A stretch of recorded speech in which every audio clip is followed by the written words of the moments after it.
di mana ternyata ekosistem manusia yang terbesar itu adalah berada di dalam usus kita. Dan itu sebabnya mengapa seperti Bapak kedokteran modern ya, Hippocrates itu menyatakan bahwa semua penyakit itu berasal dari usus sebetulnya. Nah, maka kalau demikian pengobatannya harus mentargetkan ke usus, ya kan gitu. Nah, yang bisa mentargetkan ke usus itu adalah makanan, ya kan? Makanya mengapa Hippocrates itu mengatakan jadikanlah makanan sebagai obat.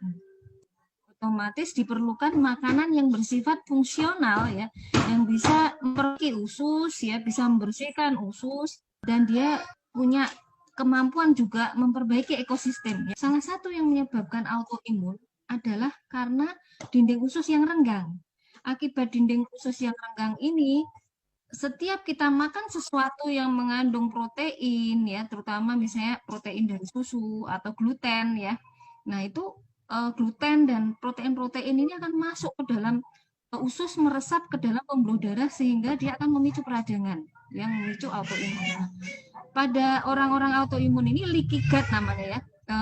Kondisi usus yang dia dindingnya tidak rapat lagi itu namanya leaky gut. Nah, itu harus kita rapatkan.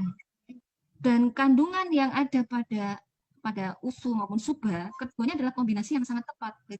Kita menderita autoimun, mengkonsumsi keduanya akan lebih baik. Di sini penderita autoimun itu derajat penyakitnya itu berbeda-beda ya, dan juga ada faktor genetik yang mempengaruhi.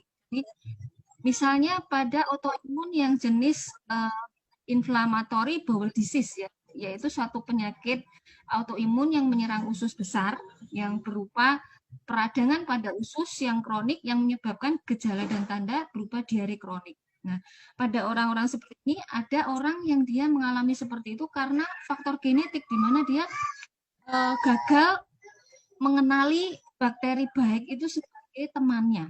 Bakteri baik itu sebenarnya kan harus dianggap sebagai teman, tidak boleh kita lawan kan gitu. Nah, pada orang-orang yang mengalami gangguan pengenalan terhadap baik ini, tentunya kita harus sangat hati-hati memberikan ya, karena dia selain dia punya gangguan genetik, dia juga ususnya kemungkinan sudah rusak itu, sudah bolong-bolong ibaratnya. Bukan hanya peptida dan gluten yang memicu, bahkan bakteri baik yang melapisi permukaan aja dia bisa menang. Maka pada orang-orang ini harus hati-hati. Nah, dan apa kok ada orang yang justru membaik autoimun setelah diberikan, karena tidak semua kandungan usu yang ditakutkan seperti yang diberitakan itu dia hanya bersifat mengaktifasi tadi. Jadi kandungan ini tuh sebetulnya lebih bersifat imunomodulasi namanya, menyesuaikan, menyeimbangkan istilahnya ya, menyeimbangkan, karena sebenarnya tubuh manusia itu diciptakan dalam keseimbangan ya, keseimbangan dalam sistem organnya ya, keseimbangan dalam sistem imunnya, keseimbangan dalam ekosistem mikrobiotanya ya. Maka sebetulnya ya kita harus menggunakan terapi-terapi yang mentargetkan usus. Nah, maka sebenarnya kebaikan dari produk-produk AFC itu di situ. Dan sekarang ini eranya pengobatan tuh ke arah sana. Jadi sebenarnya untuk autoimun nggak ada masalah untuk konsumsi produk kita dong? Nggak ada masalah, ini kan hanya makanan. Semuanya efeknya dia bersifat imunomodulasi. Imunomodulasi itu artinya begini, kalau ini dimakan oleh orang yang sistem imunnya berlebihan, maka dia akan menekan sistem imun yang berlebihan. Tapi kalau ini dimakan oleh orang yang sistem imunnya lemah, maka akan menaikkan sistem imun. Jadi ini prinsip kerja dari makanan gitu loh. Berbeda dengan obat yang hanya diambil zat aktifnya.